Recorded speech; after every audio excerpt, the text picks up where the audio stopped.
Revolution Radio at freedomslips.com. Hold on to the edge of your seats because you are in for quite the ride. It's time for the Granada Forum Radio Show. Right now, live on air with your host, Granada, Wendy.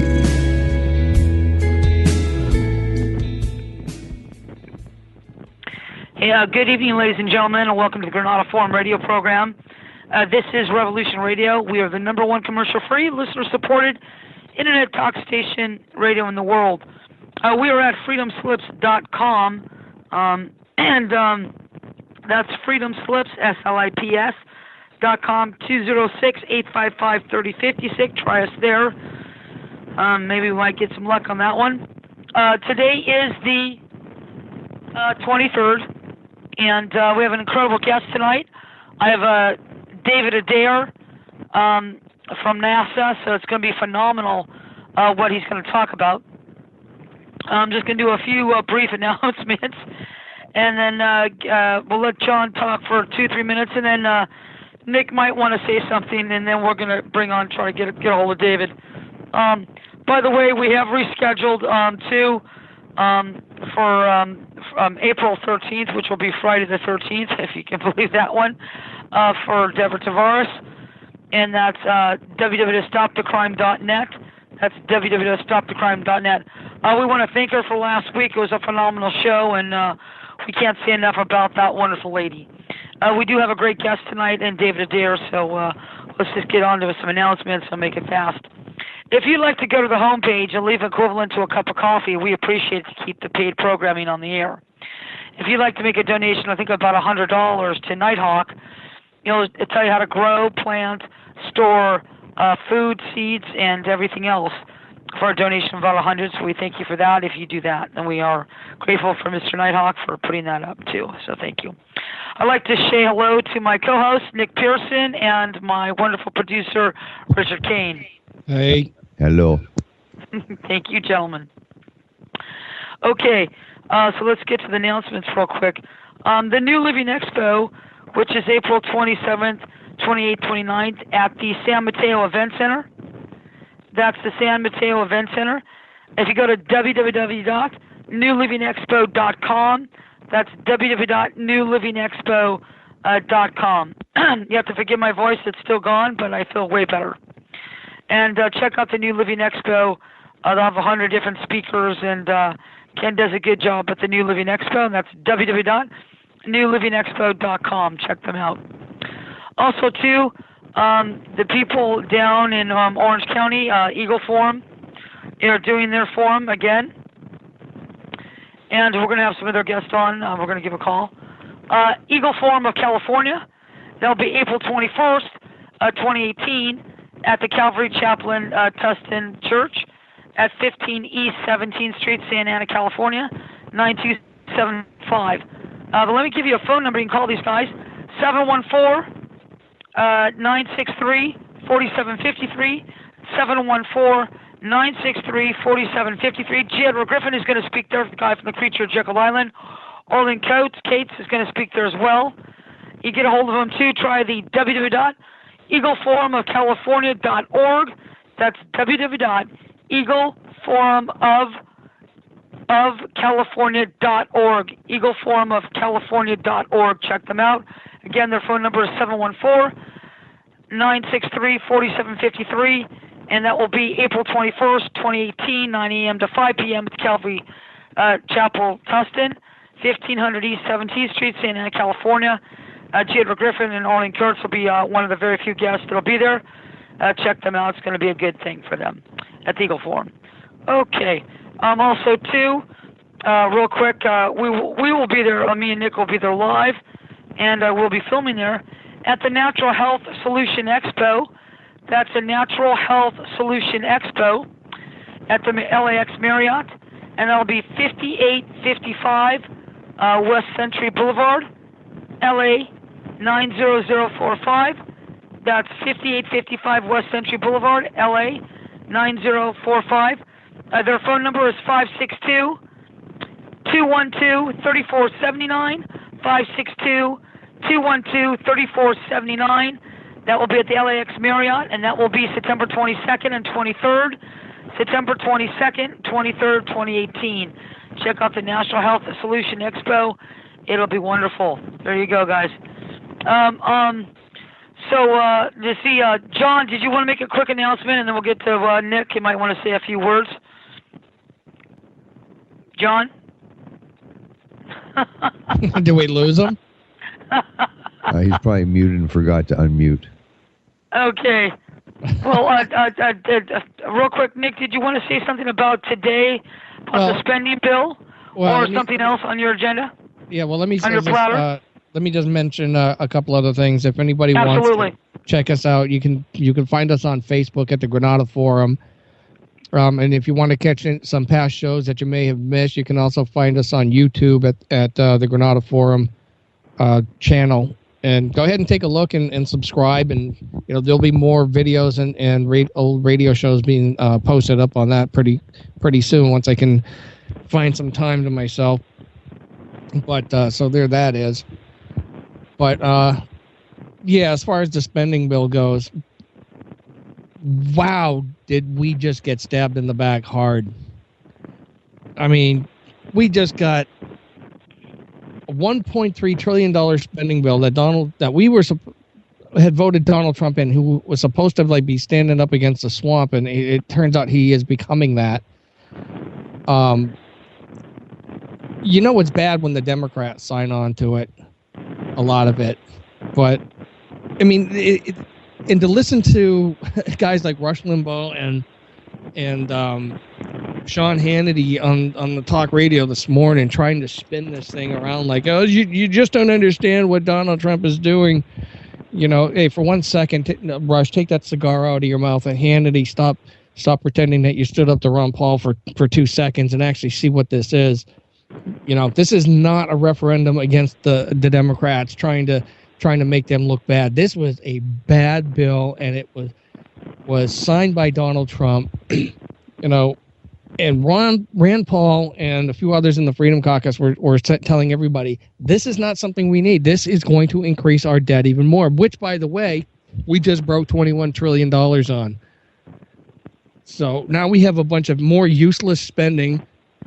So I wonder how many more studies they're going to have on the sex lives of slugs or some more useless things at the NEA. Somebody wants to throw cow shit against the wall and call it art, and the NEA is going to give them a grant for it. So, I mean, this was just bad. I mean, this really kind of is the icing on the cake with Donald Trump with me is, we can't count on the guy to not make the wrong decisions on something this big. Imagine what he's doing on all the other stuff. And I was actually starting to get a little bit more on board with the guy. With a lot of the other things that he was talking about, he's going to end sanctuary cities. Oh, by the way, the bill funds sanctuary cities. They didn't get rid of that. Hey, Nick, what do you think of John Bolton? John Bolton? The guy's useless. I don't know why he got put in to where in the position he is now either. That was another bad decision. So, he's been making some really big missteps. He ran on draining the swamp, and the problem is he's just refilling it with the same old. At some point we can't keep running America like we're in the Cold War. Okay, the Cold War is over. We don't need this massive military buildup anymore. We're fighting enemies that don't even have a tenth of our strength. We're not going to go to war with Russia and have a nuclear war with them. We're not going to go to war with China because all these globalists have a huge amount of investment into that country. I thought the tariff idea wasn't that bad. I didn't think it was the greatest idea, but I think it was a great way to try to counteract some of the lopsided trade agreements that we have with other countries, especially China. But this was just, when I heard he signed it this morning, I was like, you got to be kidding me. What the hell is he thinking? Did they get to the guy or something? Well, Nick, seriously. I think you might have to wait for the dust to settle on this one, but obviously this was not I don't know why this maybe wasn't even hashed out, that this was such a rush. They didn't give them time to read it. Remember what happened some years ago when Congress pushed a bill through that nobody had a time to read? What did we wind up with? We wound up with Obamacare. Okay, right. Which, by the way, this bill doesn't defund either. So what they about rushed the Patriot Act? Yeah, this isn't the Patriot Act is a different thing, but I'm pretty sure the funding is in there for that. But they rushed this bill in through at midnight. It took, Rand Paul's office said it took over an hour to print it out on the copier in his office. And they probably got some pretty good copiers that'll spew out more than a few pages a second. And he said, there's no way to read this thing in time for the vote. Which all that tells me is that they rammed through a bad bill again, and the Republican establishment went for it. And well, it wasn't the Freedom Caucus, the Constitutionalists.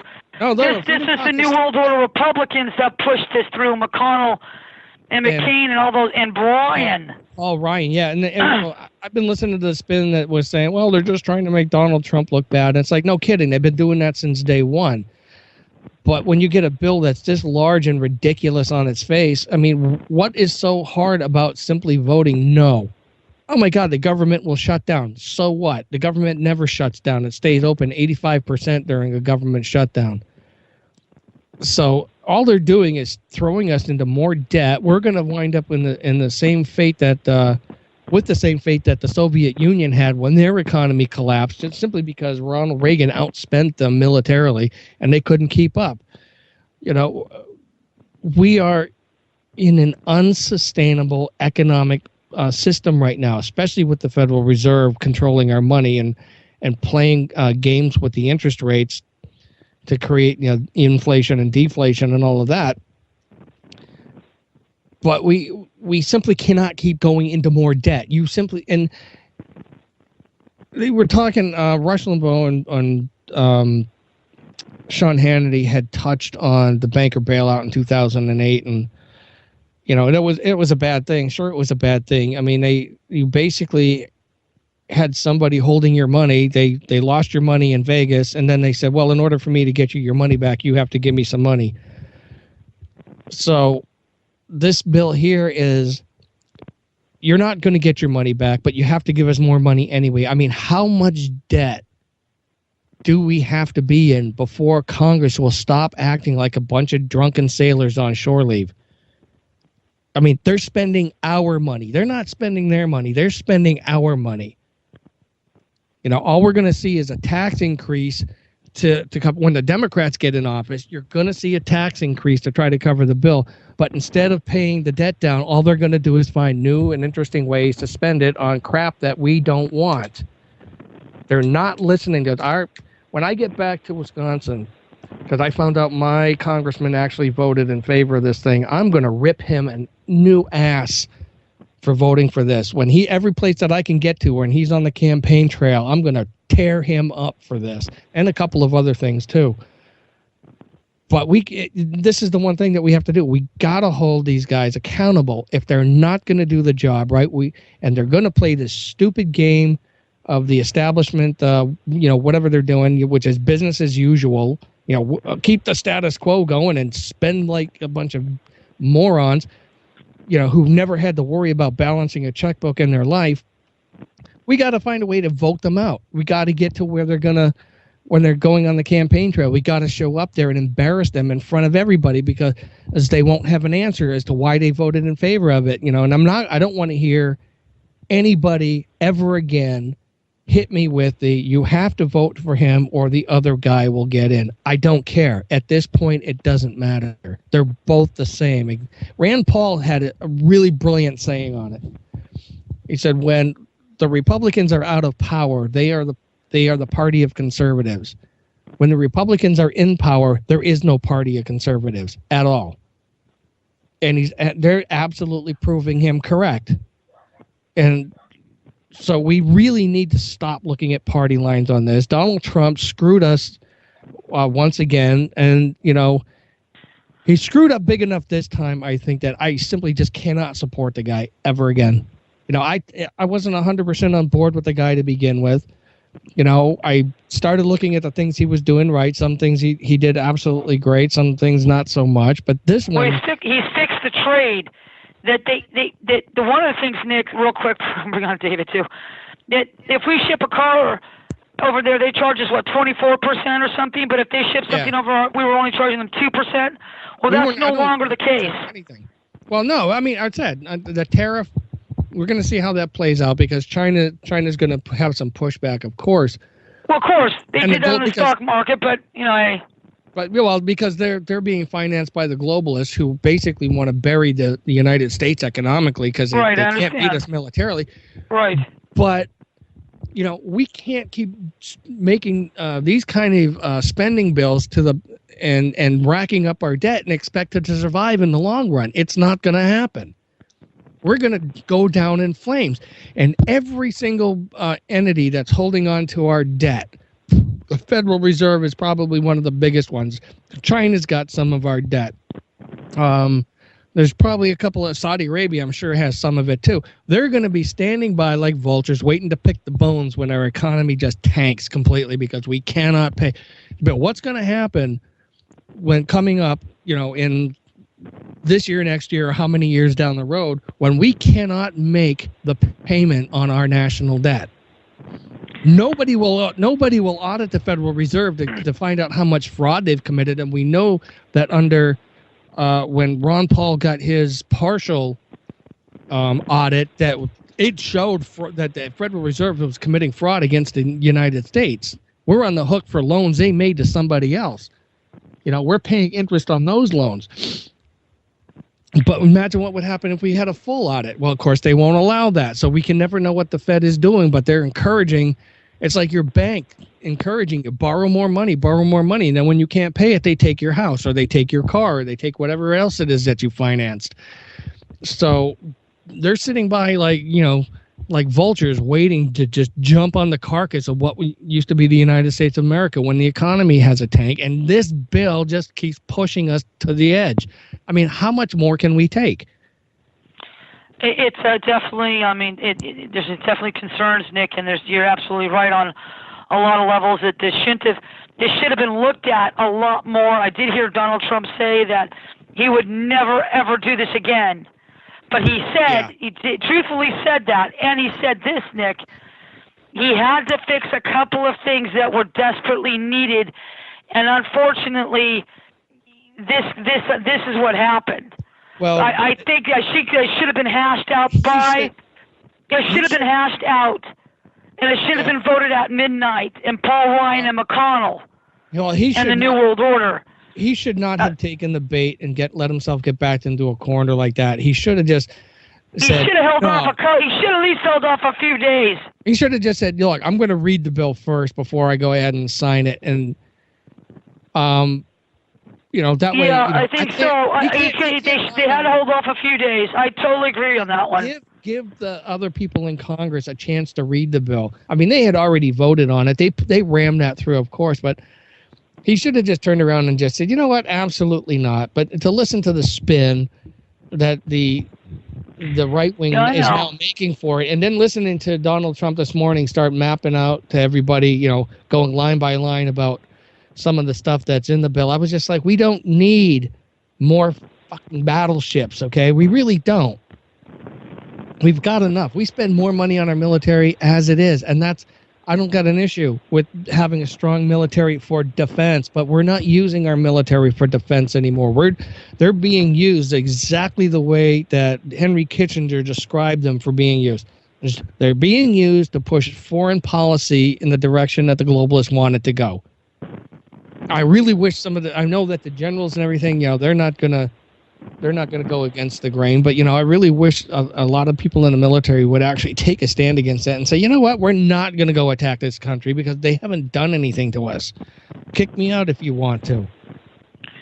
I do know in the bill the military, the men and women got a raise in a long time. I don't know when the last time it was. there are some things in the military that should be funded, and that's fine. But we don't need. No, it should have been read, Nick, a couple of days before they even and nothing got discussed on the floor. Just got railroaded. And I do agree with you that was totally wrong. Well, the thing with the military is you got to remember this: that if they have something, they have to use it at some point. Okay, nuclear weapons aside, if they got gear, they're going to have to use it at some time. Otherwise, what's the point of having the gear? There's no reason for continuing on that program. They're going to have to show how necessary it is for them to have the equipment that they have. They're going to use it, and somebody somewhere, like Smedley Butler was saying, and all those years ago in War is a Racket, we're going to go out there and we're going to fight for some corporations on some country that doesn't have a snowball's chance in hell of standing up against our military, and again, we need a strong military for our defense. Well, guess what wasn't in the bill? Oh, no wall. We didn't get any funding for a wall at all. So that was the whole broken thing. So I don't know why Donald Trump would sit down and sign this thing. He should have just, even if they raked him over the coals. I mean, they've been doing that for 18 months now or longer. Agreed. They should have. At least you should have had a chance to read the whole thing. I agree with you on that, 150% on that one, Nick. It just they could have waited at least till a couple of days, but there was no fight. He should have sent it back to him, too, and said, look, we're not funding all this crap. This is, moronic. Okay, this is just stupid. There's no, and he can tweet about it all he wants to. He tweets about everything else. But he should have laid out his reasons for not signing this bill, a $1.3 trillion spending bill. And you know what? That's not even a full year. That's a 6-month spending bill. Okay, so then 6 months from now, what are they going to do? They're going to get another $1.3 trillion spending. They're spending money in Congress like they have no idea what money is. I mean, it's absolutely. I understand, and I understand. Look, he's responsible for the 1.3 trillion, but he's not responsible for the other 20 trillion that came under Obama. No, I'm not giving him any blame for that, but you don't. But he is responsible for this. Yes, he is. You don't solve a debt problem by spending more money. Okay, you can't spend your way to prosperity. It doesn't work. Right. Yeah. I totally agree. So I totally agree with this. For him, when I heard that he signed it this morning, I almost punched my radio out of my car. Yeah. Trying to figure out. I mean, I really thought he was going to be playing the Democrats and the liberal left and the establishment Republicans for on a really good one on this, and it turned out he signed it. I was just like, you got to be kidding me. That absolutely blew my mind that somebody who ran businesses the way he did and amassed a 9 trillion or $1 billion fortune could look at this bill and say, yeah, this is a good idea. I'm going to put my name on it. And I understand the guy's gone bankrupt on a couple of his companies, few of his companies and everything, but sometimes businesses don't work out. But the problem with the government doesn't run like a business. Anytime they need more money, they just come pick our pockets. Every single time. I mean, look at what's happening in California. How much disposable income do Californians not have anymore because Jerry Brown and the communists who are running this state are picking your pockets more and more and more every single year. I mean, California's financially, I think. Oh yeah, they're done. California's trillions in the debt, in my opinion, and they're gonna run. Eventually, something will give. Yeah, and their answer to everything is more taxes. We need more taxes. I know. More money. I know. And that's all that the spending bill that Donald Trump signed. It reminds me of. It's like it's no different. Well, hopefully, also too, it'll have to be gone through to see what actually was in the bill too, as well. Real quick, is John there? He's going to make an announcement. He might be still muted, or he's not at his phone. I have no idea. We can't. Okay, let's call David then. Okay, do you want me to call the guest? Yeah, call the guest. Yeah. Call. We got to get David on. Adair. Oh, hang on here.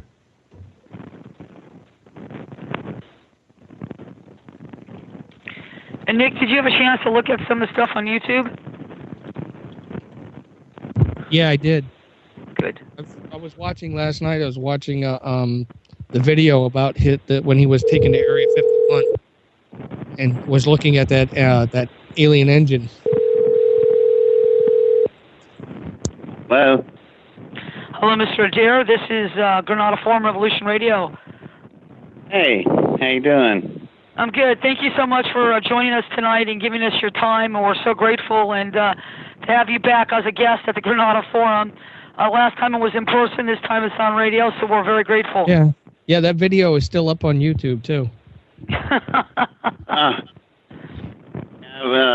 Yeah, we had quite a few people purchase copies of that thing, and it's still every day there's some of them going out. So I guess I'll be selling a few of those for a while. Yeah, that's good. Mr. Adair, I know this sounds weird, but there might be listeners that don't know your background of NASA and your rocket making and how this all began. Maybe you'd like to give us a little bit of an introduction, but, just take your time, whatever you want to talk about, handsome. You've got free reign on the show. Okay. Oh, golly, I can't tell the whole story because it takes about an hour and a half to tell the whole thing. And there's so many people involved and characters and stuff. And that's why I made the DVD, because all the stuff I tell you in the story, unlike most stories like this that come down the pike, they just inconveniently don't have any evidence or paper trails.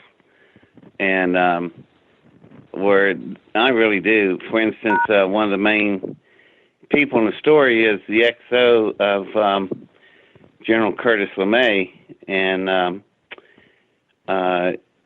he worked with me every day for about, it was 2 years and 4 months, and we got the thing built. And anyway, you wonder how, as a teenager, how do you do all this aerospace work with this Air Force colonel? Then was it ever real? Well, very simple way of verifying this: you call the probate judge in Maryville, Tennessee. The probate judge, you ask him the question, who was the executor of Colonel Arthur Bailey Williams' estate? And the judge will tell you David Tyson Adair was me. How do you Photoshop that? You can't.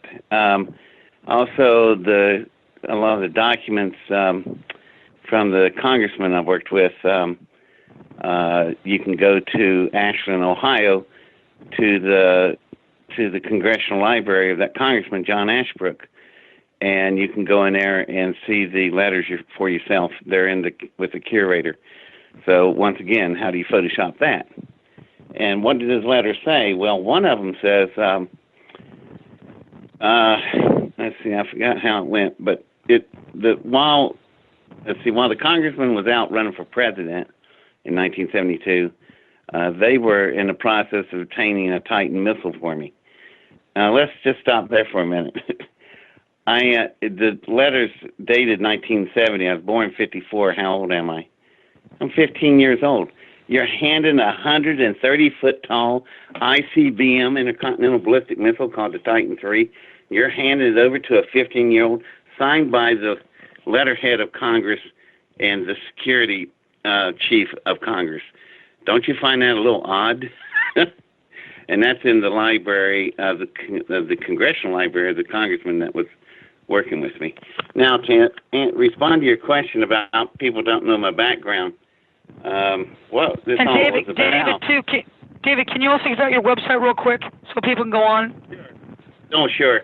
If you go to my website, which one of your people, I think Nick, asked me if I had a private website that I just write on. I do not. This is it. It's called americasfallfromspace.com. All one word and an S after America, possessive. americasfallfromspace.com. That's where you can get the DVD I was talking about, and you read up on my stories and stuff. What happened was, I don't even know where to start. Take your time. I'm just trying. See, you got a lot of time. Believe me, you got a lot of time. Go ahead. Well, somebody just saw the DVD. You might know this guy. His name is. Well, let's see. A guy named Daniel Brinkley. Do you know that name? Yeah, I know Daniel. Yeah, I've known Daniel, good golly, 30 years, I guess. But anyway, he looked at it, and his first response was, "Oh, my goodness, you did such a good job of putting it in chronological order." And I went, "Yeah, because I lived it. It's a real story, so it's everything is chronologically aligned as the events took place. But it really does help to understand the story when I did that. Also, everybody's been asking me for decades about this. I wrote a 387-page book on this, and it's been sitting in my computer for 33 years. I don't do this kind of stuff for a living.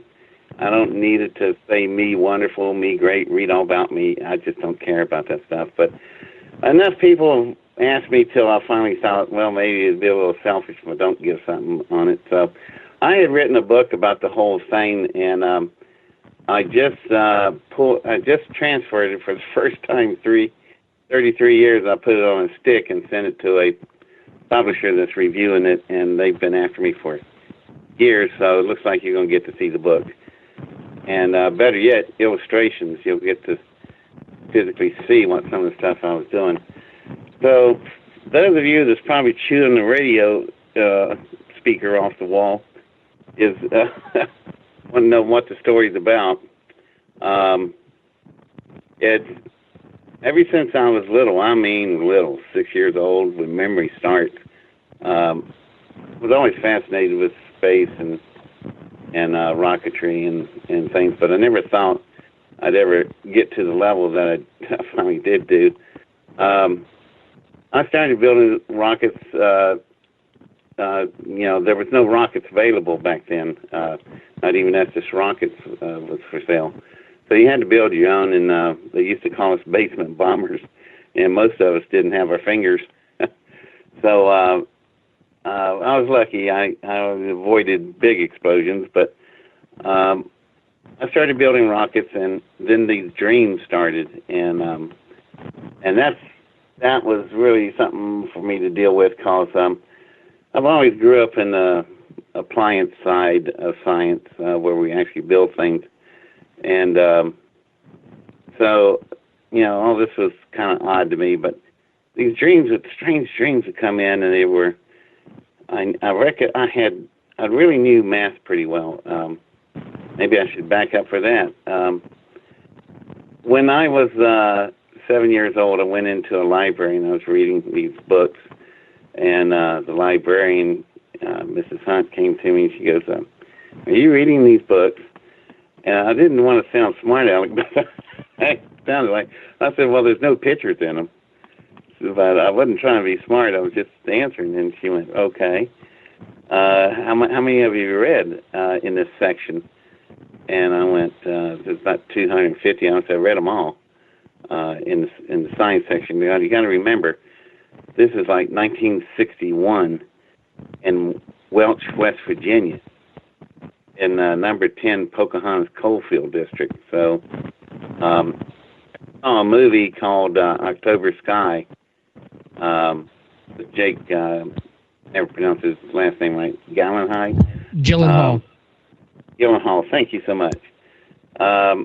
He did a really good job portraying Homer Hickman, a real guy. And Homer and I were born 3 miles from each other. And Homer's 12 years older than me.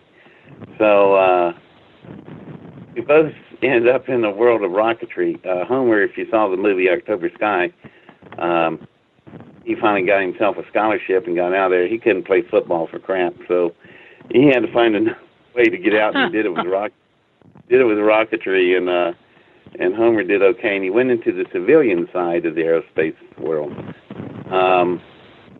And I came along, and to show you how close my life was with Homer in that movie, if you see the supervisor of the mines is elderly guy in a black suit, and that's Homer's dad, the boss. And it was important that that superintendent let him use the shop so they could weld Homer's rocket engine together. Well, the reason that's important, that elderly guy, that's my grandfather in real life. That's my mother's father. He was the mine superintendent, and Homer's dad worked for my grandfather. So that's how tight we are in the community. And he was born in Coalwood, and 3 miles away, I was born in Welch. So it's interesting how close. Homer and I always thought there was something in the water. That two of us would come out of there like that. Anyway, back to the librarian, and the librarian was looking at me, and she said, "Well, how much do you remember?" I said, "I remember all the books." So she reaches over my head, and I'm sitting on the floor, and she grabs this book, she pulls it down, and the title of it was Singularities. And she asked, "Well, what's on this page?" I went, "Well, what chapter are you in?" And I said, "What's the name of the chapter?" And she gave it to me, and I went, "Okay, are you on the first page of that chapter?" She goes, "Yeah." As a singularity, as it was contemplated back in the 1950s, they knew that it was a result of an exploding star. Actually, it's really more than an exploding star. It's an imploding star. And she closed the book. She said, "Yeah, you're right on target." She goes, "You know all these books. Would you like to know more books?" I said, "Yeah, but how am I ever going?" This is West Virginia, 1961. There is no internet. They just got the Encyclopedia Britannica and thought that was an end-all in knowledge. So she said, "Would you like to work on the librarian staff?" And I went, "It's all girls. You're not going to let me. I'll let you in." So I became a librarian. Then I could order all the books I wanted. And I ordered in the next 4 years, I ordered every book that was on the planet Earth available. And that really helped a lot, because when the dreams came, you really had to have a pretty good, fair understanding of analytical mathematics that when it's used in applied science. And, people really overuse the word quantum. People don't even know what quantum is. Quantum is something so small you can't see it. So when you're talking about quantum physics, you're talking about something very, very small, below the nucleus and the nuclei of the atom. For instance, when you go inside an atom, you'll go from atoms to electrons, protons, neutrons. Go inside the protons and electrons. What do you got? Found out you have something called quarks. Then you go inside the quarks, and you find out that they've got strings. And we don't have the technology to go inside the strings. But in those strings is where Hawkins' theory of the universe is lying. That's where he would find his ability to explain everything at once. And that's what he was looking for his whole life. It's interesting, Einstein was doing the same thing. And when Einstein was thinking about this type of stuff on an analytical, mathematical plane, he would play his favorite instrument, a violin. And right under his chin was the very things that would have led him to it. Strings of the violin. He was right. He just didn't know it. So that's where I started with really putting together all the complicated math that you'd have to go to move into a propulsion system or a power plant of the type that we don't even have yet. What I'm talking about is something called fusion containment. It's the holy grail in physics. It's what all physicists would like to get hold of. If you can get fusion containment and get the fields to sustain, you'd have a power system that would really, it would probably rival Star Trek. Right. So, now, I was gonna ask you, because I was watching an interview you did last night and you were talking about electromagnetic fusion containment, and I watched some other stuff afterwards to see where we progressed on that, and it appears to me right now that electromagnetic fusion containment right now with our technology is impossible. Yeah, I've been glad you caught up with that. I've been hearing that for a long time. It's not impossible. It's just they don't have the right design. They've been on the wrong design for 80 years. Can you believe that? And if you go to the fusion containment community, you'll see that there's a real civil war brewing in that group over the design elements because they've been on the wrong design. They've got half the design. They use tutorial compressor designs, and which, simply put, looks like maybe the inside of a Nautilus. But what you're trying to do is you're trying to set up a system where you could get an electromagnetic sustained fields that would be powerful enough to control and move plasma.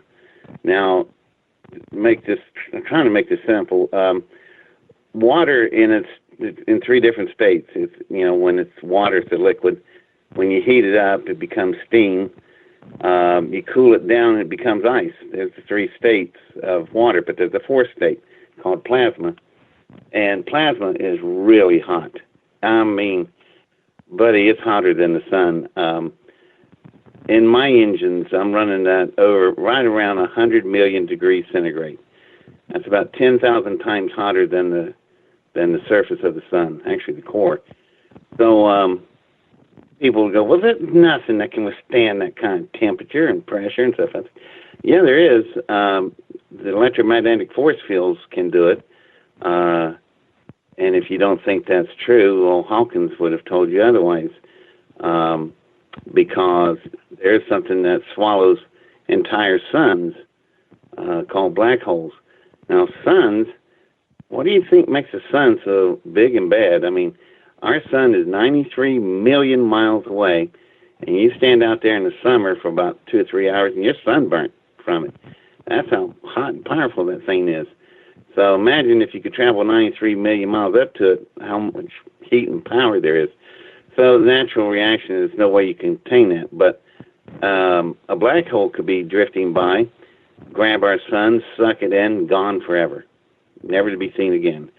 None of the heat, none of the power, none of the nuclear force could escape. Even X-rays are sucked in and gone.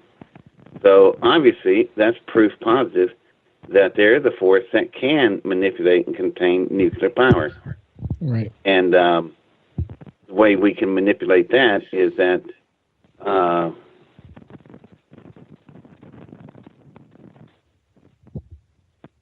you still there? Did we lose him? He's still there, Dave. Oh, he just dropped. Oh, I guess we'll have to pick him up again. Yeah, because I wanted to ask him a question about the black holes, because I've been looking into those a little bit too, and they do have black holes do have on their rotating axis, they do expel energy. So, but I guess, can you call him back, Rich? Yeah, I'm trying to. Hang on. All right. Plus, I've also seen some of the plasma generators that people have been putting together, and I'm still trying to figure out how is it you're going to generate electricity or power when you have to use power to get the things to work in the first place. Not independent power either. So. Hello. Hey, Dave, you dropped. Hey. Yeah, it sounds like it. Where did we drop out at? Anybody remember? You were talking about black holes, and Jesse got me on black holes. But there was a question I wanted to ask you before we get going again. Please. Go ahead. You said, when the black holes, they pull everything in just because of the gravitational forces that they have. Right. Don't they expel energy on their rotating axis? Not within the visual distance we've seen, and there's a theory as to why that is happening. Okay. There is in our galaxy, within the range of something like Hubble. Hubble can see these really odd things. that we call pulsars. And pulsars just emit enormous amounts of energy and matter, and we have no idea where all... Who's playing with the phone? Did we lose Dave again? No, I'm right here. I No, can we hear still you. have Dave. I'm not sure who was beeping. Hey, Okay. Rich, drop the 714 number. I'm not sure who that is, but they're... That's Okay. John's other number. Okay. One less might do us some good. All right, Dave, go ahead.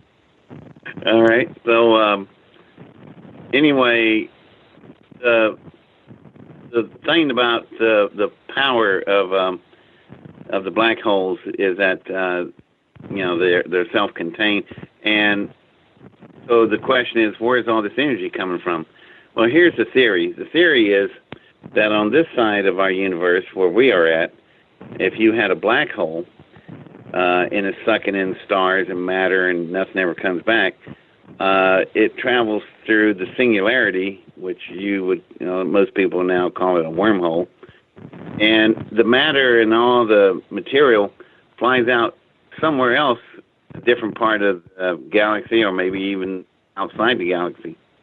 So that would be a pulsar.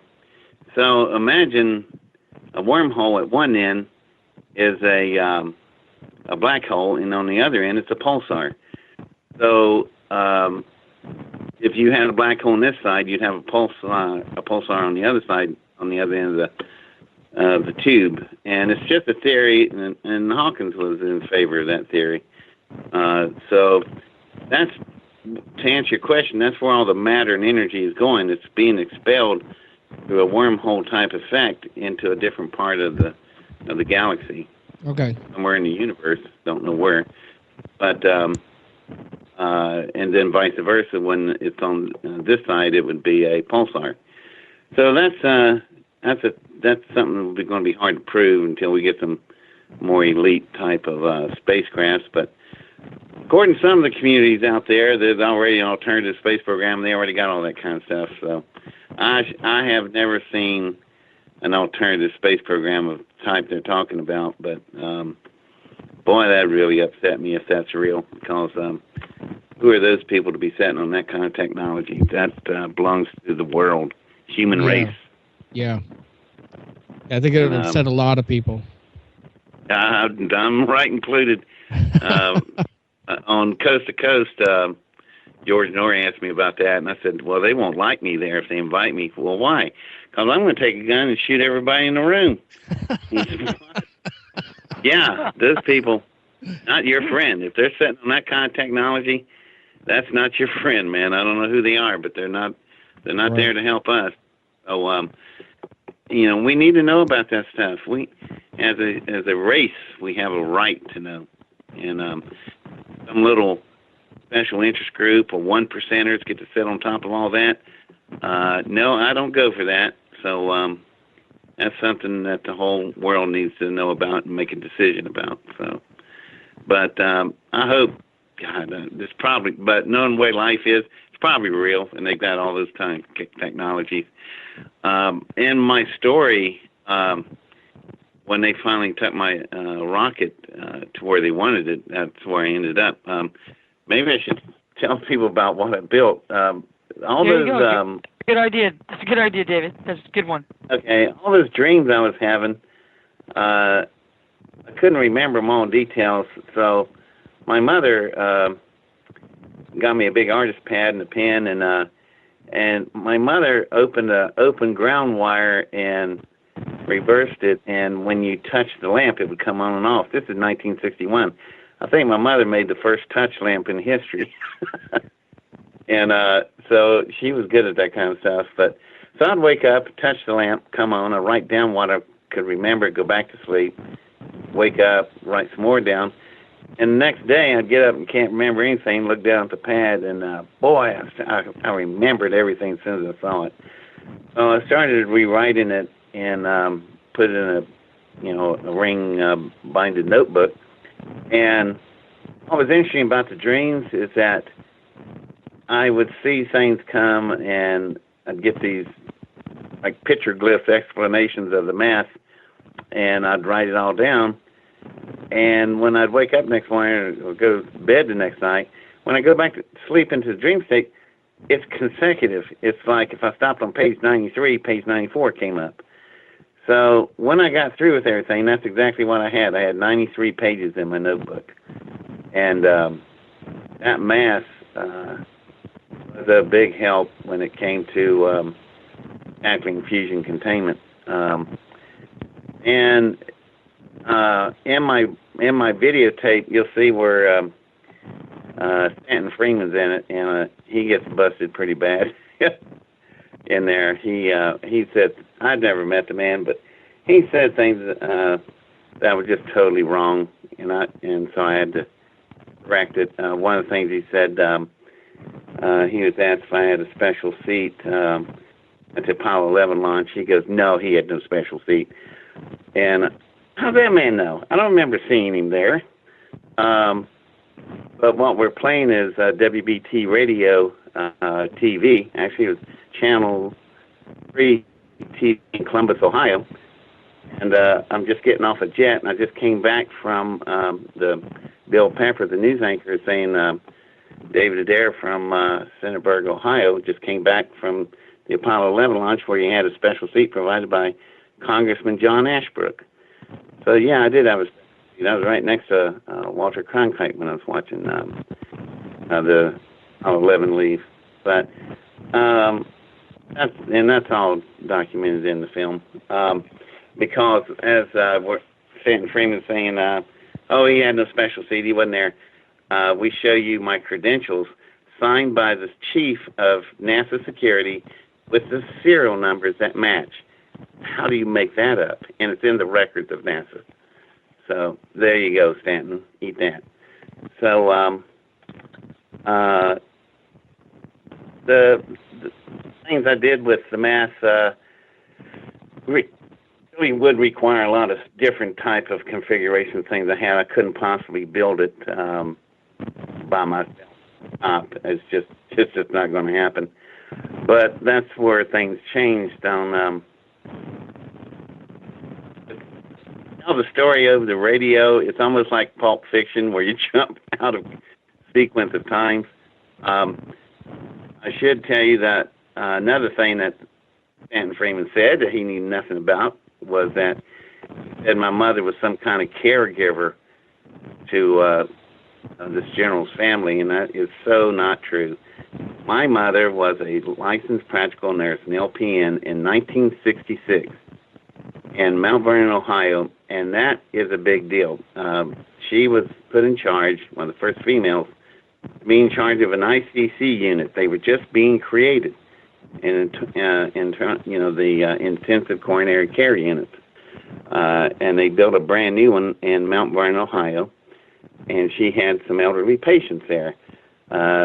One was this 93-year-old man named Irving LeMay, and his wife Arizona was there, and they had a son that would come and visit about 3 o'clock in the morning. His name was Curtis LeMay.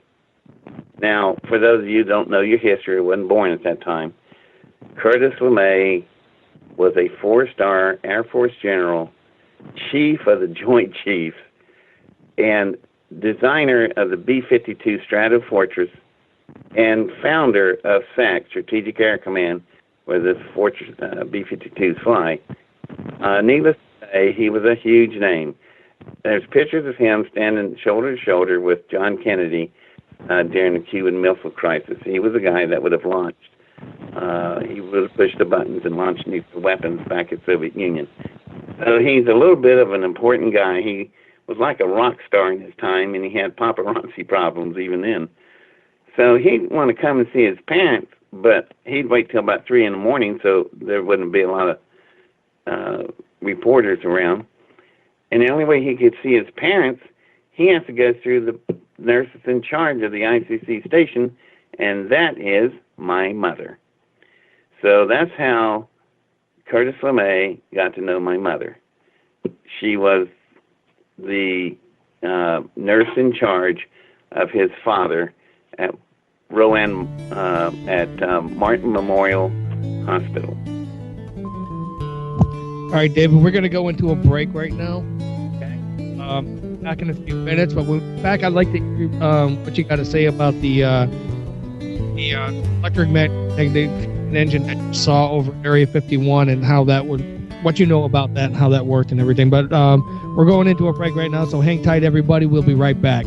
You're listening to Revolution Radio, freedomslips.com, 100% listener-supported radio, and now we return you to your host.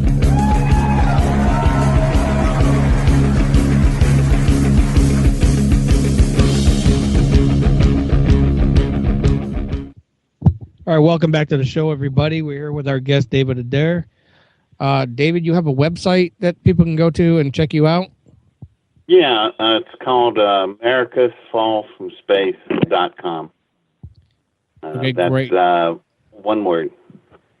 Okay, great. So anyway, we were busy talking about when we left off about your mom meeting this Air Force general, the director of the Joint Chiefs of Staff.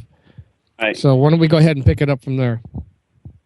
Yeah, you need to know some history in America, which people are terrible, don't even know their own country that well. But General LeMay, in 1968, November, he was running as a vice president candidate, along with the presidential candidate, George Wallace, who was famously or infamously shot. And so they didn't win. And so LeMay took holidays off, and then January 6, 1969, I get a knock on the front door, and it's a full bird colonel standing there named Colonel Arthur Bailey Williams, and he is the XO of General LeMay. He's the executive officer, and he said, General LeMay would like to pursue your idea of your rocket engine, and I'm here to facilitate that. And I went, are you serious? And let's see, I'm 15 at the time. And we skipped a whole bunch of stuff in the story. Once my mother got to know General LeMay would ask her, family things, what you got for family, children, and all that. She said, well, I have 3 boys. 2 of them, 2 older ones seem pretty normal, but the youngest one is a little odd. We have to watch him because I build things that blow up. And he goes, like what? Rockets. He launches rockets? He goes, yeah. And he goes, what kind of fuel does he use? She said, something called cryogenics. And he goes, cryogenics? Now, that means you're using a fuel, a liquid that's 325 degrees below Fahrenheit. And you have to have special equipment to handle that. And that leads to another thing that, credibility gap is how do I have access to something like that? Well, my dad was, we were from West Virginia. And if I said earlier that my grandfather was the superintendent of the mines. Well, he didn't want his grandchildren to end up being fatherless because a lot of people die in his mines. So my dad was a functional illiterate. My mother taught him to read and write. He never got past 5th grade. But once she taught him how to read and write, man, she let loose a monster in mechanics. So he opened his own garage, and Dad was a fabulous, gifted mechanic. And his best customers come in about 3 or 4 in the morning. And I remember my parents tacking blankets over the windows so nobody could see the lights on at night. The reason why, there are internal revenuers out there looking for these car drivers because these drivers have 250-gallon tanks in the trunk, and it's not gas. It's moonshine. These are moon runners. Yeah, it's the good stuff. stuff. Well, they come in, and their engines are 392 Chrysler Hemis. So my dad, at 9 pounds per gallon, they're carrying nearly a ton of weight. So they have to beef these engines up so they can outrun the revenuers. And about half of NASCAR drivers were these moon runners. People like Fred Lorenzen and Buddy Baker and A.J. Foyt, all of them, it started out as moon runners. And that's how NASCAR became who it was. If you don't believe that, go check out the NASCAR history thing. They'll tell you that. No, it's all true. So, I know that. I know that story. Yeah, well, see, this guy came in. His car broke down. Came to my dad's garage. He said, that's a Spicer carburetor. Extremely complex it is. It had a water jacket around it. Now, imagine a carburetor with a water jacket. That thing is complex. Takes about half a day to change it. Dad looked at it, and he said, well, we just happen to have another one here. I'll change it in an hour. And the guy said, an hour? Are you serious? So the man stood there and watched my dad work. My dad was lightning fast. And he said, hey, I'm coming from Detroit, and I'm on my way to Daytona, Florida. I'd like to hire you as my mechanic. Do you work this fast all the time? And Dad said, yeah, whenever I can see. He didn't get the joke. 3 o'clock in the morning, you can't see that good. So the man sticks out his hand and goes, well, gee, I'm going to hire you. Hi, my name is Lee Petty. And he has a son later named Richard Petty. If you ever know those names, you know something about NASCAR. They're the greatest NASCAR. I know Richard Petty is. Yeah, well, my dad was his dad's mechanic for 25 years. And that put me in the proximity of the Petty shops. Now, those Petty shops, even in those years, they were state-of-the-art shops. They had all of the latest in metal bending and shaping. We had drag racers, so our fuels were nitro, methane, liquid hydrogen, liquid oxygen. All the handling equipment's already there. So whether I liked it or not, I ended up becoming an engine mechanic. My dad just threw me in there. When I was 11 years old, the first thing I ever did, I overhauled a 426 Chrysler Hemi engine. And it had 3 deuces on top of it. And then the dynamometer turned 975 horsepower. It won the Grand National. And my dad was thrilled. He said, God, wait till you find out. My boy here built this engine. And Lee and Richard came running over and said, Fred, we can't say anything. Why? Well, there's this thing called child labor laws, you know, and that's not the problem. That man over there, his name is Bill France. He's the chairman of NASCAR. He's going to hang us from those trees over there. We're going to have a connection. So they said, Dave, you can't tell anybody. I said, that's okay. I'm just helping Dad. So Richard's looking at me and said, Dave, is there anything we can do for you? I said, can I have the shops at night? And they went, make him some keys, and they did, and gave me the codes, and they said if there's anything I couldn't find, tell them, and they'd order it. And now that's like a starving dog in a meat house. I now have a NASCAR high-performance shop at my disposal, and with all the materials, they had stainless steel, aircraft aluminum, titanium, everything. And a NASCAR shop and a NASA rocket shop are mirrors of each other. Both shops are designed to produce what? Speed. So I'm in business. I started building, I pull out my notebook, and I really start building. The first thing that came out of there was a cryogenic pumper. And that thing was about 10 feet tall, weighed about 1,600 pounds, and it left the backyard with a fury, and it went to about 52,000 feet. That's over 10 miles. And I brought it right back down on top of a radar controlling device I built. And instead of using gyroscopic controllers, I used jetivator inside the exhaust vanes, just like steering an arrow. So, so I was off and running. I am now got ability to build some really serious rockets. And what I'm trying to do is I'm trying to come up with a rocket configuration that would allow me to move into an entirely different rocket design. There's only 2 types of rockets you got in the world today, liquid fuel and solid propellant. This thing was neither one. It was, when it finally ended up, it was an electromagnetic fusion containment engine. And, man, that thing was something to see. So what is that? Put simply, it's a magnetic bottle, and inside the bottle, I can detonate an H-bomb and contain it. And now everybody's going, that is such bull. There's no way in God's name. You tell me you're going to detonate an H-bomb inside a bottle and contain it. Yeah, that's exactly right.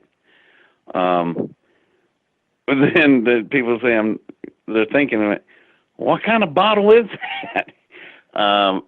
It's shaped like a figure eight. What's a figure eight turned sideways in math? Infinity.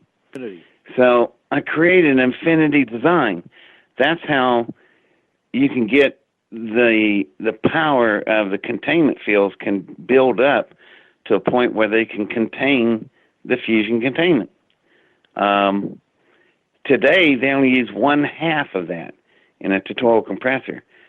That's why I said they're on the wrong design. Their latest answer to the question, how much longer will it be for fusion containment? And that community said, last year they said 40 years and $80 billion. And they're being pushed pretty heavily by CERN and Great Britain. Great Britain's getting close to electromagnetic fusion containment reactor, but the problem is it's still a single stage design, not a dual stage. You said they were using a toroidal design? Yes.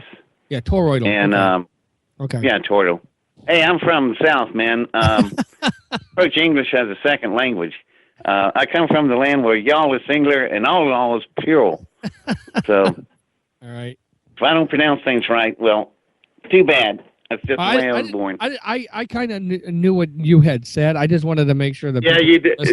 Bless your heart. A lot of people do that. They're looking at me, and I went, "Oh man, I mispronounced something." And then after a while, they get an, "Oh yeah," and then it all makes sense to them. Sorry about that, but I've only got so much brain power. But more, apparently. Yeah. So anyway, that's. I remember I got in hot water one time with Art Bell. He was asking me way on into the story. Art kept me on air the first night, and we went from 11 o'clock to 7 in the morning. So we went 8 hours it took to get this story out because there's so much involved. And Art was going, man, he was getting calls like crazy. People saying, oh, this guy's full of crap and bull. Finally, after about 3 hours of it, and we're still going, Art just lets loose on everybody. Because why don't y'all just use your brains for a minute? If a guy's going to lie, he sure to God ain't going to tell an 8-hour lie with hundreds of details, dozens of specifics, and because I'm going to remember all this. Nobody can do this. The only thing he's doing is recalling. Guess what? It's real. So, oh, that's funny. That sounds like Art, doesn't it? Yeah, it does. It does. So, Art still calls me once in a while. I talked to him last month. Oh, nice.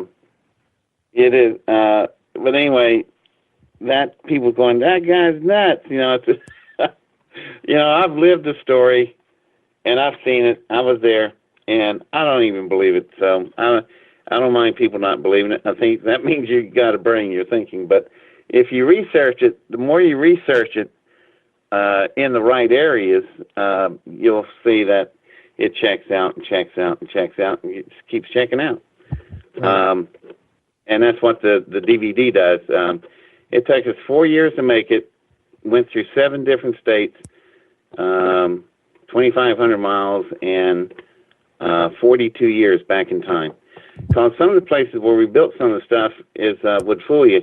Like this flower shop was, it wasn't always a flower shop. It was a plasma arc welder shop. And nobody would know that plasma shop was gone and a flower shop was in its place, except me, because I was there. Right. But I took this film crew through the whole event of things. A lot of people were getting involved, by the way.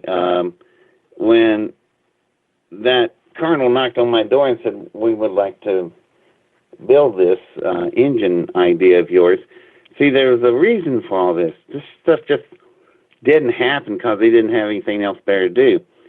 1968, they lose the election. 1969, they start building of this engine. The general, the 4-star general that's doing all this, in 1968, we had the Tek Offensive, okay, in Vietnam. That was horrible. They attacked us and really did some serious damage and killed a lot of people.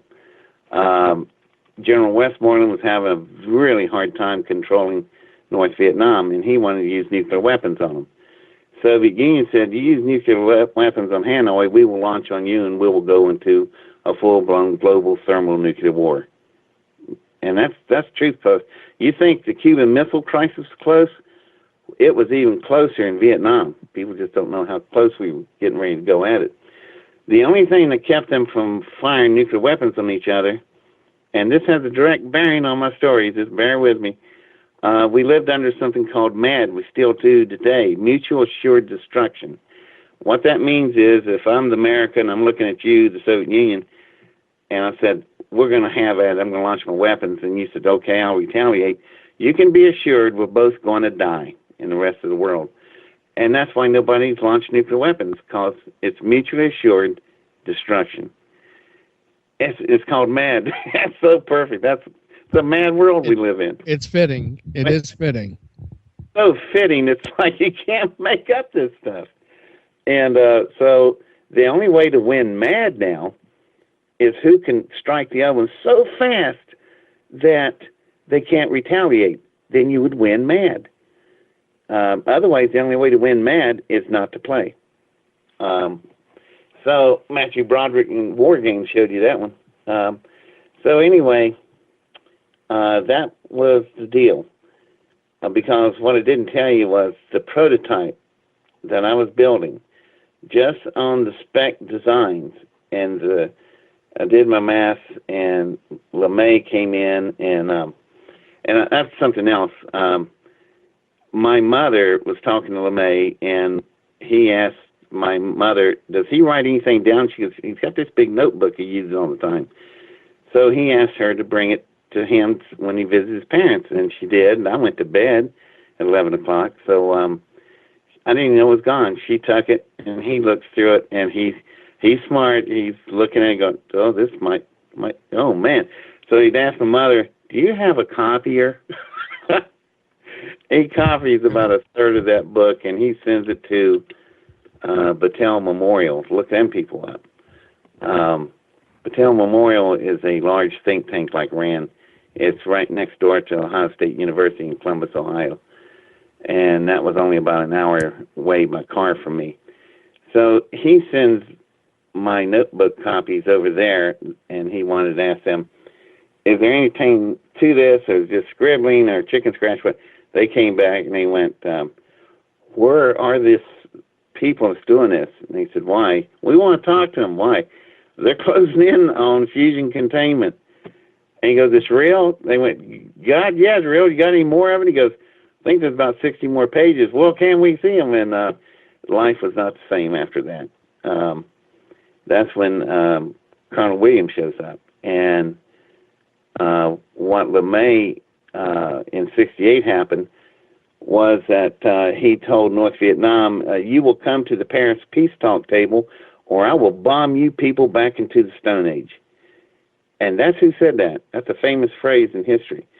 And that's who said it, and it got him fired the next day by a guy named Robert McNamara, who was the Secretary of Defense at the time. So LeMay was far from being over with. And so he privately, he had carte blanche with the Iron Triangle. Think of that. You know, the military, industrial, commercial complex was at his fingertips, and anything he wanted, all he had to do was ask. So he decided to build my engine, and the idea was to put my engine into this new bomber he was designing. And when they come up on the fail-safe zone of the Soviet Union, this bomber that he designed, has anybody out there heard of the XB-70, known as the Valkyrie? Yeah, I've heard of it. I have heard of it. Okay, well, there's two of them were built. One crashed in the desert in a test.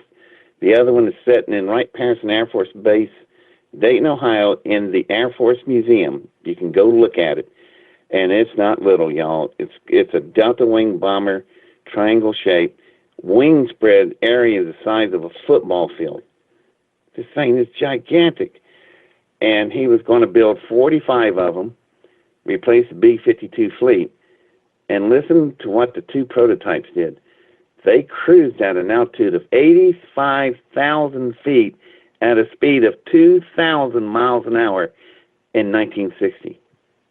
That's what the Valkyrie could do. Today, we have nothing that can get that high or that fast, not even close. So he was going to put the Valkyrie fleet in place, put my engine in the warheads in the belly of that thing, go to the Soviet Union at 2,000 miles an hour, then drop my rocket, which my prototype rocket, when we did the first test launch, it was enough for them. I covered 125 miles in 3.2 seconds. My rocket was red hot on ascent from air friction. You ever heard of anything like that? Of course not. Well, we've seen it when the shuttles come down from space. So. Yeah, well, that's only at 25,000 miles an hour. I'm moving over 35. I'm doing about 35 close to 40,000 I'm surprised that thing didn't just melt to pieces. Well, it's because of the metal that I made it out of. That's where I got in trouble with Art. That's what started this whole conversation. Right.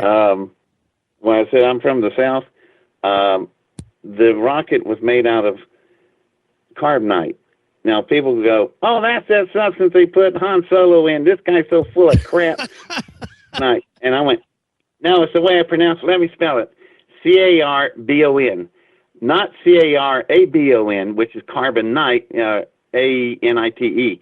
Carbonite, which is what they put Han Solo in. This is carbonite, C-A-R-B-A-O-N. And so it's carbonite, yeah. Anyway, I have to look up the spelling. Just to help you out, it's a one-of-a-kind material.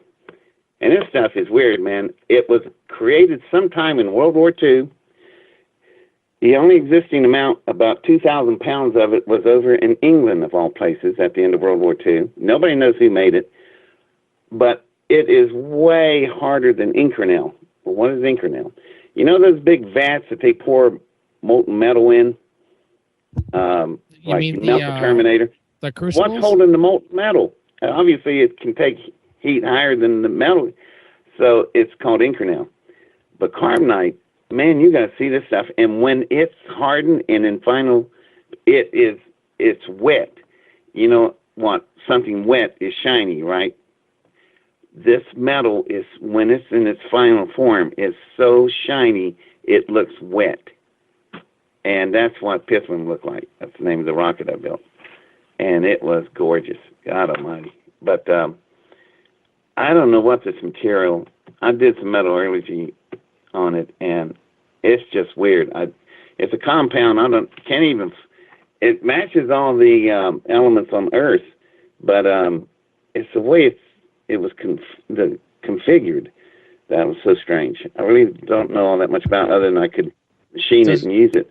If I may interrupt for just 1 second, what you described as carbonite, is it spelled C-A-R-D as in Delta, O-N-I-T-E? Yes. Okay. The way you described it as shiny wet or shining wet appears to have the same physical properties as a UFO I saw in broad daylight less than 100 feet above me here in Southern California.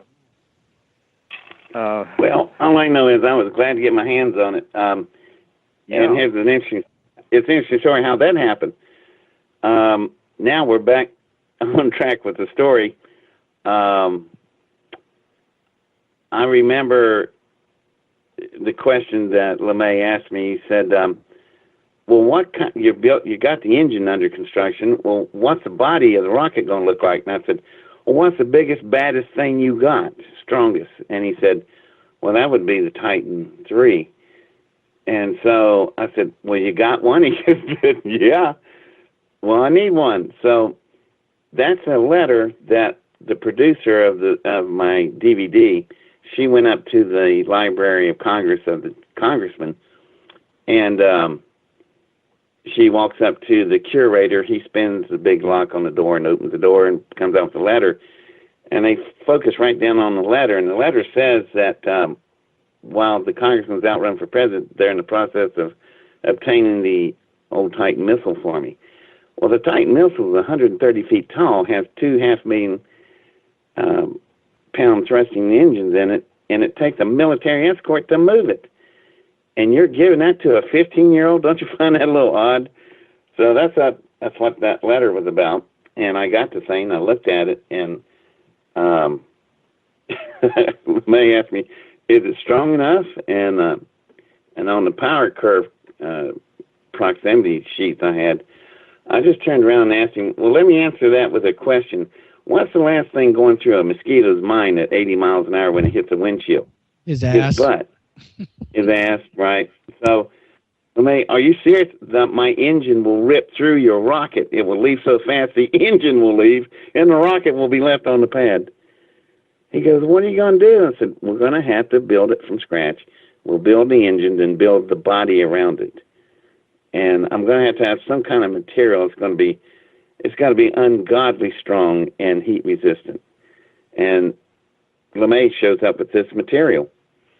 So it says it came from England, and that's all he would say about it. And so I wish you could see Pislam in its original form. It was just so pretty. It was so shiny, and plus it was shaped entirely different. It's not shaped like a normal rocket that you would think of, with a tube, a nose cone, 4 tail fins. No, this thing looks entirely like it came out of Flash Gordon. And because the engine is kind of, it's like they're wrapped around each other. It's hard to describe, but I've got some artists in California that, graphic artists helped me put this thing together so you can see it.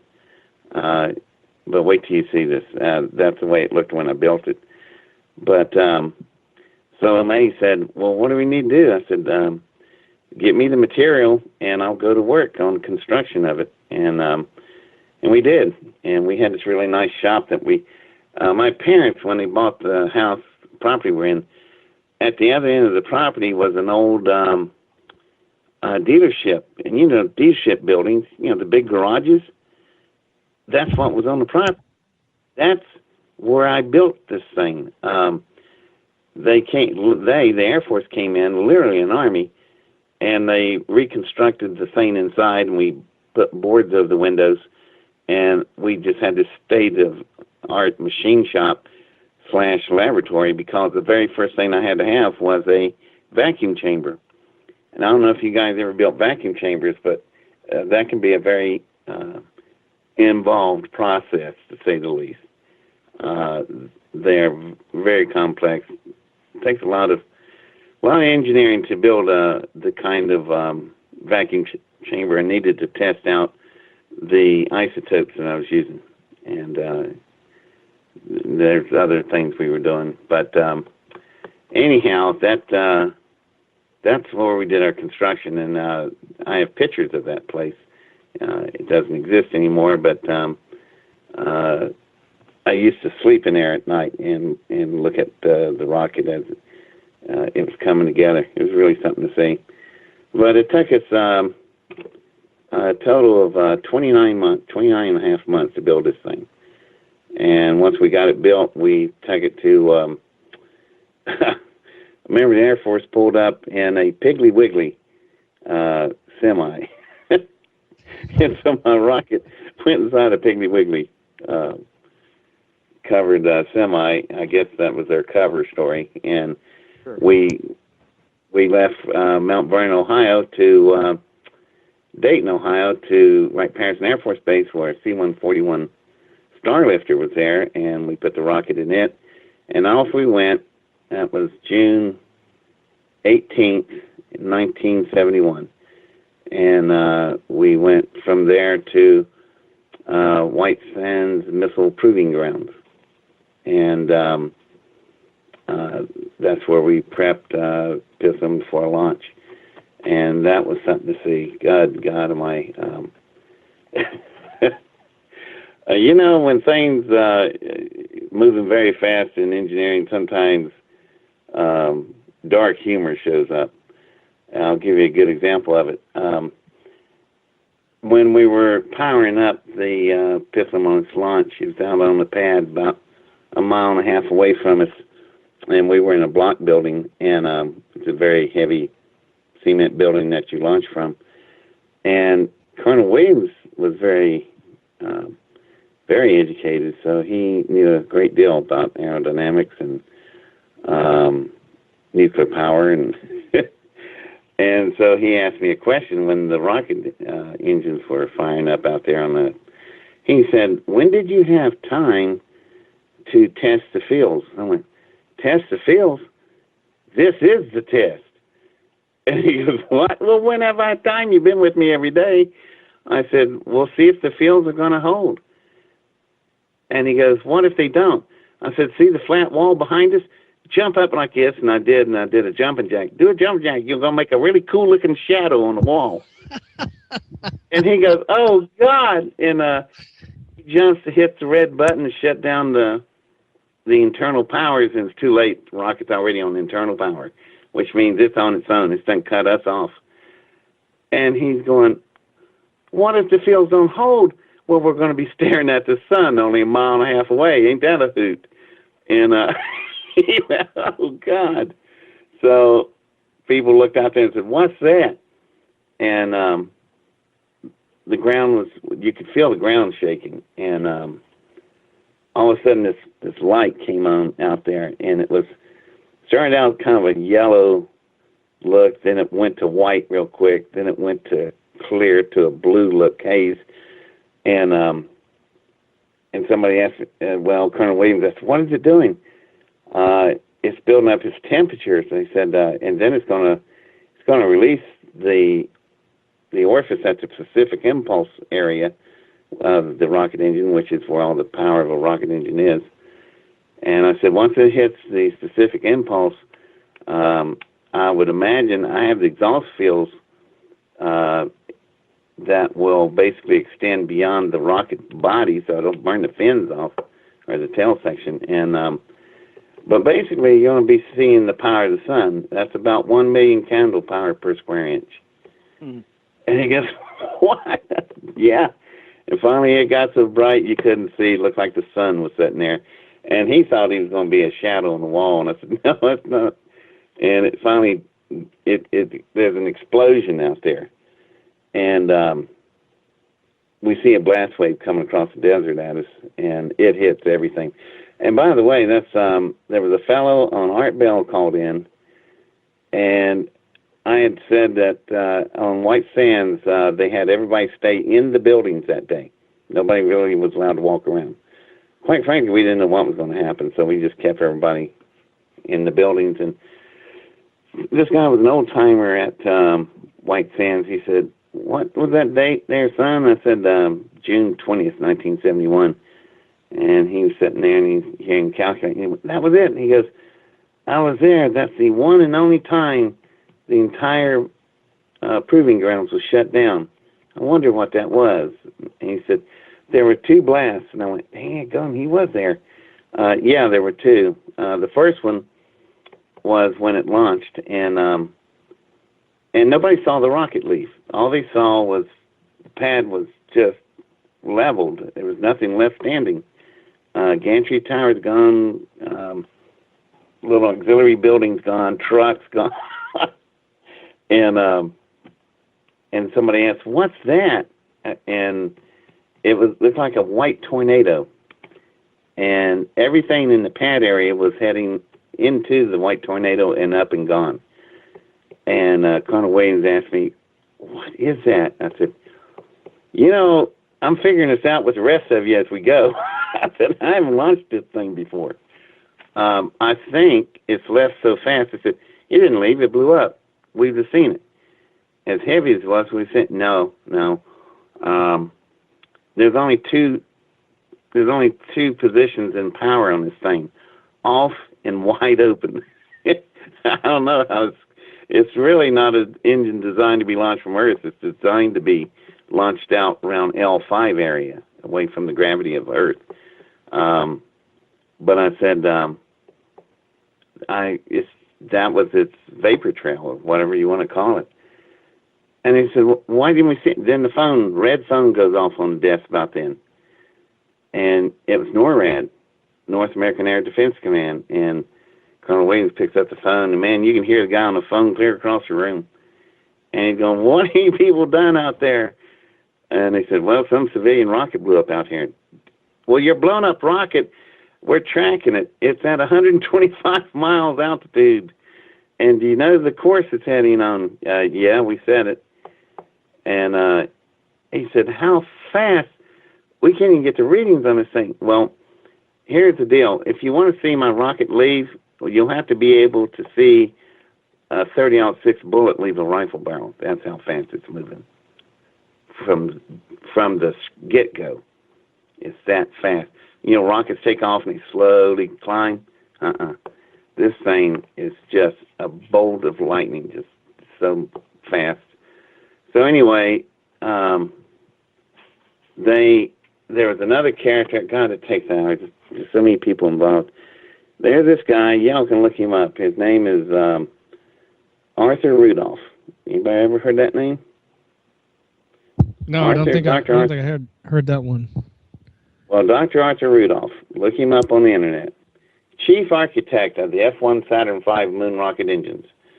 Also, he came in with Warner von Braun in Operation Paperclip.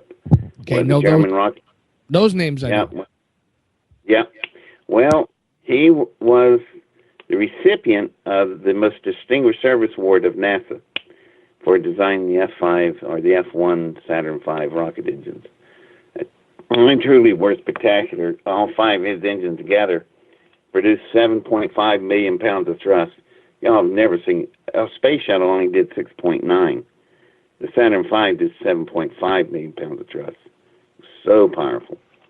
And so anyway, he showed up, and von Braun told me, and how I met von Braun, that's another half-hour story. But anyway, he showed me pictures of Rudolph and said if he ever shows up, you're in such trouble. He'll take over the operations. He was also Rudolph was found to be a SS officer. He was part of the SS of Nazis when they were working at Pina Monday. So imagine that, the recipient of the most distinguished service award of NASA, it's a Gestapo officer. Can't make this stuff up. Anyway, he was later on May 1984. He was deported out of San Francisco and sent to Munich, Germany, where he died in house arrest for the war crimes. He killed over 100,000 Czechoslovakian, Yugoslavian Jews building the V-2 rockets at Metalworks. See how this is all tied together? It's just nuts. So anyway, he shows up, and before we went for the test launch, we got down to White Sands, and that's when he showed up. And there was an interesting encounter. I remember he pulled in this black DC-9, and I asked Colonel Bell, who was looking at it, I said, wow, where's the white bunny head? Hugh Hefner had a black DC-9 he flew around those days, had a white bunny head on it. So I was trying to make a joke with Colonel Williams, and I could tell by the way he looked, he wasn't happy about any of this. And these men come off the plane in black suits with mirror sunglasses, and a little guy behind them in khaki shorts, who I thought was the only smartest one to dress for the area we're in. And I recognized his face. That was Dr. Arthur Rudolph. And sure enough, he was there to take over everything. And so I asked him, when he walked up to me, I asked him, who are you? He goes, well, I'm just a guy that looks at new technologies for the government. And they said, I understand you got a different type of rocket engine here. And I said, yeah. So I knew he was lying, and we walked over to Pislam, and I opened up the side of Pislam so he could look in it. And when he stuck his head in there to take a look at the engine, I put my mouth right down by his ear, and I told him, do you know that this engine that's no bigger than a big watermelon has about 10,000 times the power of all your F1 engines, Dr. Rudolph. Man, his head popped up. He was red as a tomato. He was so mad. And he asked me, who are you? And I said, I'm just a kid that launches rockets out in Cowfield in Ohio. So it went downhill from there. But story goes on and on. Anyway, I ended up putting the rocket down exactly where he wanted it, when I could have dropped it right on top of our heads, literally, at White Sands, but he wanted it somewhere about 456 miles northwest into an area called Groom Lake, Nevada, and that's the only name I ever knew. And I asked him, why are we dropping my rocket in Groom Lake, Nevada, in a dry lake bed? That jet you just came in on has got rubber tires. You're going to plow up to your belly if you're going to fly over there to it. Why don't we bring it back? And he just said, shut up and set the coordinates, and I did. So he grabs me, throws me on board. Colonel Williams is house arrest and put in his quarters, and he stays behind. And me and Rudolph take off in this black DC-9 on our way to rendezvous with my rocket, which is now in a place called Groom Lake, Nevada. And that's when I thought things couldn't get any stranger. It really went crazy then. I just couldn't understand why we were going all the way out there. But he had a good reason. We fly out there, and sure enough, I look out the window, and there's all this construction going on. There's chalk lines, there's marks, strings, flags, and there's a concrete runway, which actually, by the way the rest of the stuff was laid out, they were going to have like twin 10,000-foot runways, and these that we landed on would be actually taxiways. And they were so big, they worked just fine. So we went over to the middle. There were 3 hangars there, and we went to the middle one. And that thing, once you pulled into it, the chains would come out of the floor and seal off doorways, passageways, and stuff. And the reason why the entire floor, which was big as a gymnasium, and the floor just dropped out from under us. It was an elevator. But man, I was looking at that going, this is an elevator this big, a floor this big, a concrete. What in God's name is making the floor go up and down? Can't be cables or chains. And they're going to pull things in and out. Whatever they're pulling in and out of there, it must be as heavy as railroad locomotives. Because when the floor went down, you could see what was moving it. It was, think of 12 sequoia trees. You ever seen a sequoia, how big that thing is? Imagine 12 worm screws. What's a worm screw? You see it all the time, don't even think about it. Your garage door opener. That thing with all the threads on it is turning and raises the garage open up and down. That's a worm screw. Worm screw is the heaviest load-bearing device we know of. And here you got worm screws the size of sequoia trees. I don't know what they were picking up and down, but it had to be in hundreds of tons, if not thousands of tons, heavy. So we went down, and I'd estimate probably went down about 200 feet, 20 stories. And we flushed out at the bottom of the floor, and when you looked out straight ahead, it was a trip, man. It was this arch of a roof. It was just huge. And it was so far lengthwise, you could see the floor bending with the curvature of the earth. And it went out of sight. The human eye couldn't see the end of this causeway. And on the sides, it had the arch roof came down, cantered down, and then perpendicular down with vertical walls on each side. And you had shops and hangar bays and laboratories and offices and all that stuff. And we were on these things that looked like golf carts, and that was odd. I don't know it's what powered the golf carts. I couldn't figure out. It was it had an opening intake like an old T-66 ramjet jet. And when it'd run, this light would change from orange to blue, green, halo light, and it'd make this strange noise. But these things were fast. But it wasn't propane and it wasn't electric. I don't know what these carts were using, but it was different. And here's the other thing. This one still gets me today. Is that you could see everywhere perfectly. And you stick out your arms, no shadows. It was like lit, like a paint booth.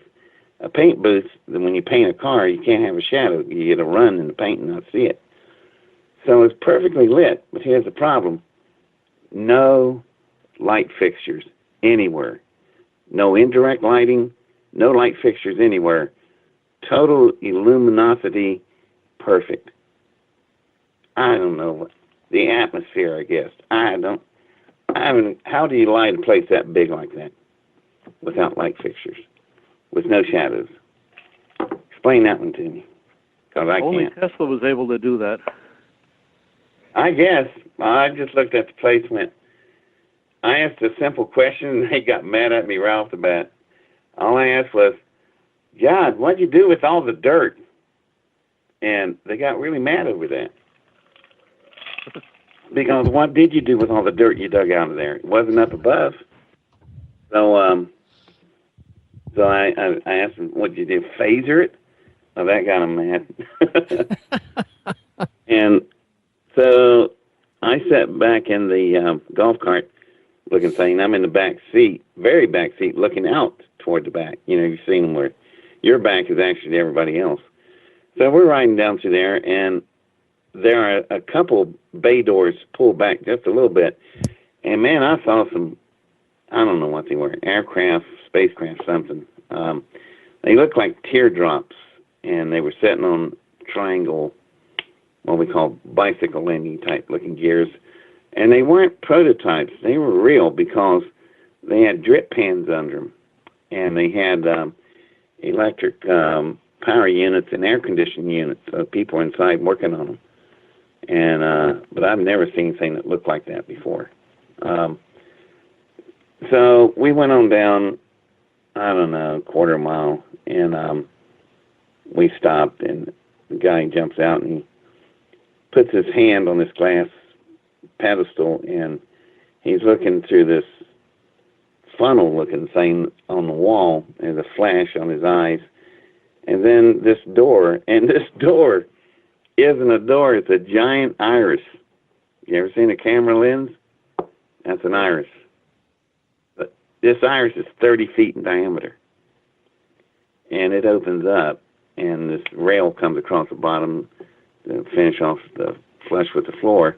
So you can drive across it. And I was sitting there going, wait a minute. Did I just see a palm scanner and a retina scanner?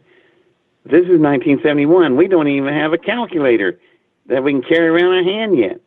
That'll come later with Texas Instruments.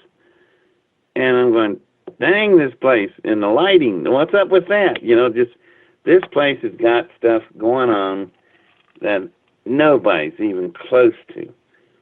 And so this iris opens up, and then the lights come up in the room, and they come up like a rheostat. I'm looking around, once again, perfectly lit. No light fixtures anywhere, but it lights up. Somebody explain that one to me. Anyway, when it lit up, there's this, at the far end of the room, which this room is big enough to be a collegiate gymnasium. There's these big curtains. They got cables holding them. And we're not talking like a curtain in a bathtub. I'm talking about a heavy rubber curtain. You ever try to pick up a road mat, a road flap off of a semi? They weigh about 150 pounds.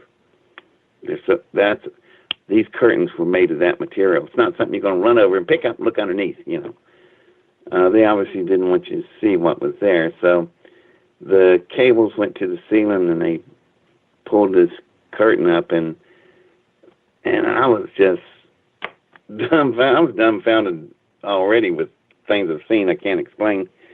And then I'm staring at this thing, and what it is, my engine's about the size of a watermelon.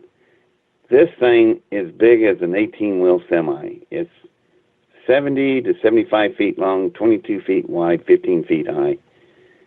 And it's an electromagnetic fusion containment engine. That big. And I'm sitting there going, holy cow. I thought I was ahead of everybody. Looks like, huh? You know, I've got a Model A Ford and they got a Lamborghini. Now, So, was this engine design similar to the one that you had designed, or was there a radical difference to it? Radical difference, but a similarity. You take a Model A internal combustion engine led next to a 12-cylinder Lamborghini engine. They're going to be tremendous difference in sophistication, but they're going to have a basic look design because they're at the core. They both are internal combustion engines. Right. So by me looking at this thing, I know it's an electromagnetic fusion containment engine because I just built one. And at the core, we're the same. But after that, forget it. This thing had such sophistication. The way it channeled its plasma, God almighty, I've never seen anything like that. But I remembered it because that come in handy later.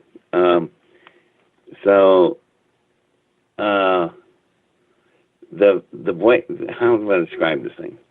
Think of two octopuses with their tentacles intertwined having sex in a figure-8 configuration. That's what it looked like. That's about the best I can do for a description. It was amazing. And on the one side of it, facing us, there was a hole about 4 feet in diameter right where the two circular walls would interconnect. Simply said, the hourglass shape of a figure 8 were right in the middle. That's where the hole was, the damage. And that's really a perfect place for it because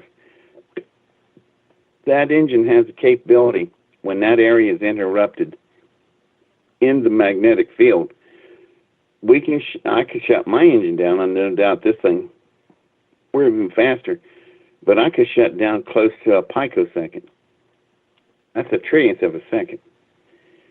And you need to be able to shut down that fast because if you drop your fields, the rest of the body of your apparatus is going to be staring at 100 million degrees centigrade. It ain't going to be there. So this thing disintegrated, it looked like it had been hit with some kind of external force and hit it just perfectly where it could shut down that fast and not destroy it. But you got to know something else. As I found out later, this engine is more than an engine. It's a power plant, and the thing can be easily released out of the spacecraft.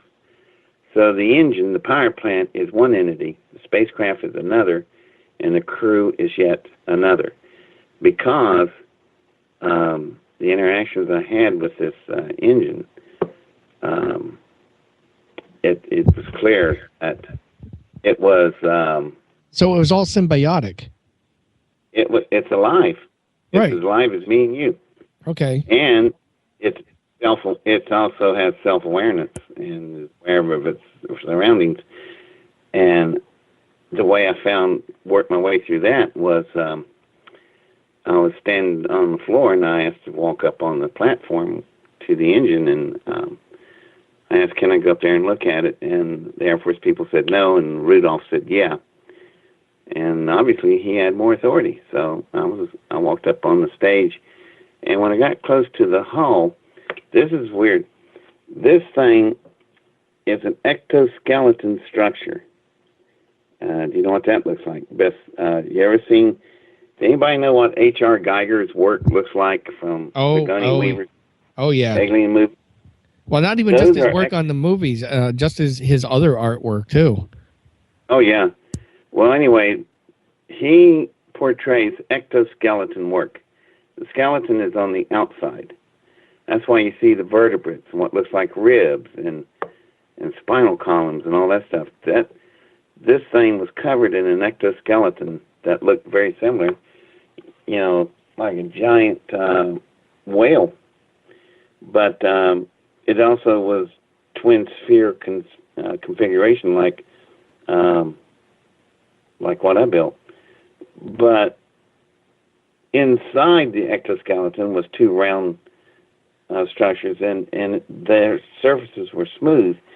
And you put your hand on them, and that's where it gets even more odd.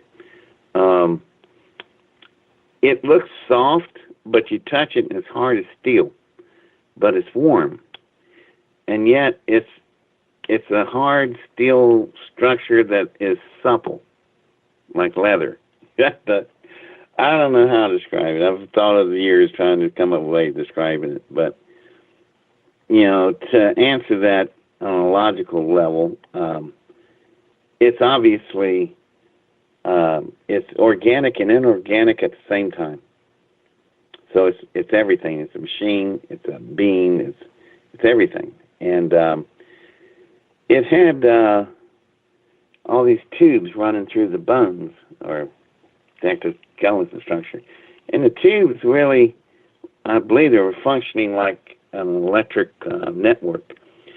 But that's where it gets interesting, because if you looked at the tubes, and they had inside the tubes, they had a liquid in there that looked something like methylate. Now, a lot of you probably don't even know what that is, do you? I do. Yeah. If you're an older person, you'll go, yeah, I know what that is. Would you like to have some methylate on you right now? No. They would put it on our cuts and scratches and burn like holy God. But you never got him. Hey, David, we're coming to the end of the show, but we would love to have you back to finish this up on a whole nother show. If you'd be willing to come on. Sure. Okay. All right, everybody, thanks for joining us on Granada Forum. That's our show for this week, and we look forward to having you back. And David, like I said, we'd love to have you come back and finish your story with us.